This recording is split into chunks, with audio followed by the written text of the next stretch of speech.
Hello students, आज हम class 11 का चैप्टर नंबर 13 पढ़ेंगे, डेट इज लेजर।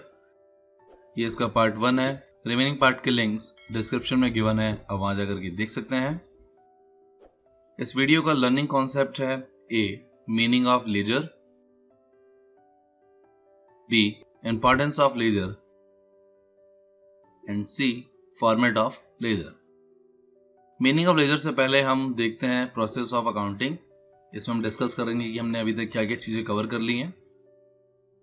तो सबसे पहले हमने डिस्कस किया था किसी भी ट्रांजेक्शन को किस तरह आइडेंटिफाई करते हैं, देन उसके बेसिस पे हम किस तरह वाउचर बनाते हैं, हमने उसके बारे में सीखा था। उसके बाद हमने वाउचर की हेल्प से ट्रांजेक्शन को रिकॉर्ड करना सीखा था in the books of original entry, जिसके अंदर हम जनरल और सब्सिडियरी बुक्स को इंक्लूड करते हैं। जनरल एंड सब्सिडियरी बुक में रिकॉर्ड करने के बाद हम आज लेजर में पोस्टिंग करना सीखेंगे कि किस तरह लेजर को प्रिपेयर किया जाता है। एंड देन हम सीखेंगे किस तरह ट्रायल बैलेंस और फाइनेंशियल स्टेटमेंट को प्रिपेयर किया जाता है। अगर आपको आइडेंटिफिकेशन ऑफ ट्रांजेक्शन के बारे में सीखना है तो आप चैप्टर नंबर 8 देख सकते हैं। वाउचर को प्रिपेयर करना सीखना है तो आप चैप्टर नंबर 8 देख सकते हैं। अगर आपको सीखना है recording in books of original entry किस तरह किया जाता है तो उसके लिए आप चैप्टर नंबर 9, 10, 11 एंड 12 देख सकते हैं। इस चैप्टर में हम लेजर के बारे में डिस्कस करेंगे और इसके बाद ट्रायल बैलेंस और फाइनेंशियल स्टेटमेंट के बारे में हम चैप्टर नंबर 14, 21 एंड 22 में डिस्कस करेंगे। तो लेजर स्टार्ट करते हैं। सबसे पहले हम डिस्कस करेंगे कि लेजर की मीनिंग होती क्या है। सो लेजर की मीनिंग है, after recording the business transaction in the journal और special purpose subsidiary books, the next step is to transfer the entries to the respective accounts in the ledger. Business transaction को journal और subsidiary books में record करने के बाद आपका next step होता है कि आप लेजर प्रिपेयर करें, जिसके अंदर हम एंट्रीज को रिस्पेक्टिव अकाउंट्स के अंदर ट्रांसफर करते हैं। उसी को हम लेजर कहते हैं। Ledger is a book where all the transaction related to a particular account are collected at one place. Ledger आपकी एक बुक है जिसके अंदर सभी ट्रांजेक्शन को रिकॉर्ड किया जाता है। लेजर के अंदर हम सभी ट्रांजेक्शन के स्पेसिफिक अकाउंट को अलग से ओपन करते हैं, जिससे आप इजीली सभी अकाउंट्स की डिटेल को देख सकें। Ledger is also known as principal book of accounts, और लेजर को इसलिए ही प्रिंसिपल बुक ऑफ अकाउंट्स कहा जाता है क्योंकि लेजर के अंदर हम इन सभी अकाउंट्स की अलग से डिटेल को मेंटेन करेंगे। आपने जितने भी ट्रांजेक्शन जनरल में किए हैं उन सभी में आपने अकाउंट्स को ओपन किया है, उन सभी अकाउंट्स की डिटेल को एक पर्टिकुलर प्लेस में लिखना, उसी को हम लेजर कहते हैं, जिसका दूसरा नाम है प्रिंसिपल बुक ऑफ अकाउंट्स, जो आपको याद रखना है। द नेक्स्ट टॉपिक देखते हैं। Next topic is importance of ledger. इसमें हम सीखेंगे कि लेजर की इंपॉर्टेंस क्या है, कि लेजर बनाए ही क्यों जाते हैं। तो ये आपके पॉइंट्स हैं जो आपको याद रखना है।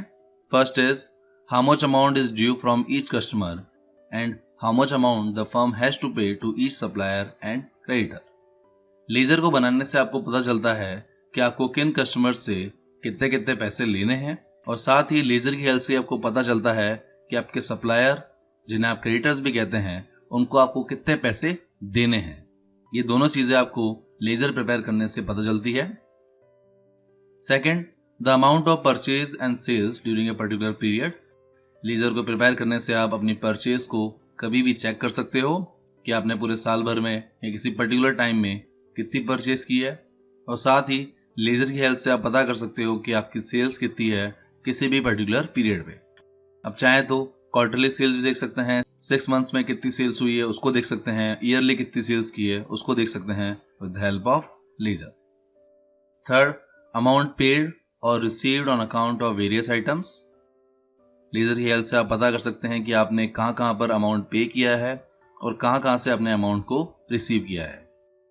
Fourth, ultimate position of asset, capital, liabilities.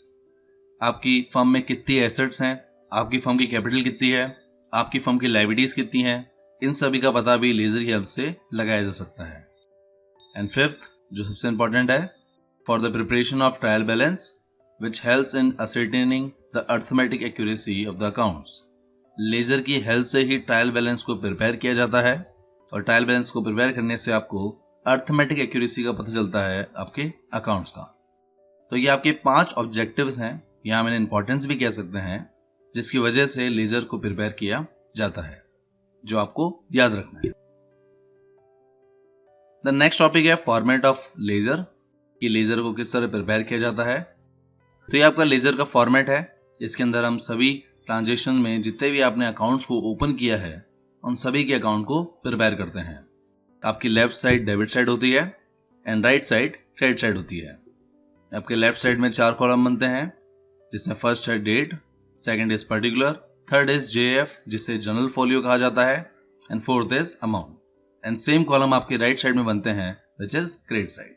ये आपके लेजर का फॉर्मेट है और जिसके अंदर आप सभी ट्रांजेक्शन के अंदर जितने भी आपने अकाउंट्स को ओपन किया है उन सभी के सेपरेट अकाउंट मेंटेन किए जाते हैं, जिससे आप इजीली सभी अकाउंट्स की डिटेल को देख सकें।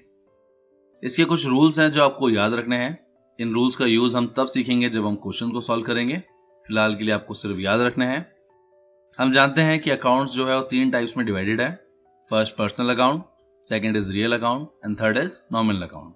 आपको यहाँ याद रखना है कि personal account and real account की हमेशा बैलेंसिंग की जाती है। बैलेंसिंग का मतलब होता है कि दोनों साइड्स को इसके अंदर इक्वल किया जाता है, जिसके लिए हम to balance CD and by balance CD का यूज करेंगे। ये दोनों कब लिखे जाते हैं उसको हम तब सीखेंगे जब हम क्वेश्चंस को सॉल्व करेंगे। एंड आपको याद रखना है कि नॉमिनल अकाउंट की कभी भी बैलेंसिंग नहीं की जाती है। इसके अलावा आपके 3 रूल्स और हैं जो ये हैं। फर्स्ट, कैपिटल अकाउंट का जो बैलेंस होता है वो क्रेडिट बैलेंस होता है। एसेट्स अकाउंट का जो बैलेंस होता है वो डेबिट बैलेंस होता है एंड लायबिलिटीज अकाउंट का जो बैलेंस होता है वो क्रेडिट बैलेंस होता है। इनका मतलब क्या है? तो अगर आपको क्वेश्चन के अंदर कैपिटल एंड लायबिलिटीज पहले से ही गिवन है in the beginning of the year, तो जब भी आप कैपिटल और लायबिलिटीज के अकाउंट को प्रिपेयर करेंगे तो आप क्रेडिट साइड में लिखेंगे बाय बैलेंस बीडी। आपको यहाँ याद रखना है कि by balance BD capital and liabilities account के लिए लिखा जाएगा। इन्हें हम क्रेडिट बैलेंस कहते हैं।